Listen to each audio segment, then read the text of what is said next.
अर्थात मी म्हंटल ते तुमच्या बाबतीत फार व्यवस्थित लागू होतं, साथ चलते गए और कारवा बनता गया. खूपच. पण हा कारवा जो आहे तो मला आमच्या सगळ्या प्रेक्षकांना सांगायला नक्की आवडेल की हा कारवा इतरत्र कुठेही न जाता तो महिला शेतकऱ्यांपर्यंत आलेला Yes. आहे. मग महिला शेतकऱ्यांबरोबर काम करावं असं तुम्हाला का वाटलं? Perfect. That's a really good question actually. काय झालं माहितीये का, मी सांगितल्याप्रमाणे आम्ही मुलांच्यावर काम करायचे, right. Education was my main thing. मग त्याच्यामध्ये काय झालं, त्याच्यातल्या काही आई आमच्यापाशी आल्या आणि मला म्हणाल्या, वहिनी मुलांसाठी एवढं करता, आम्हाला काय करणार.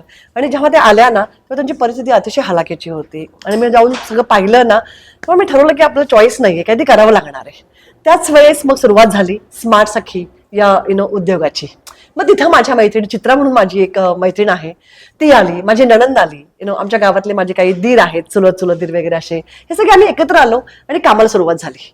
आणि अर्थातच खेडेगावात कामाला सुरुवात झाल्यामुळं ह्या महिला सगळ्या शेतकरीच होत्या. शेतात काम करणं, काही शेतामध्ये काम करायला जायच्या, काही रोजगार काम करायला जायच्या. तर ह्यांच्यासाठी काम करणं हे मला वाटलं माझं कर्तव्यच आहे ऍक्च्युली.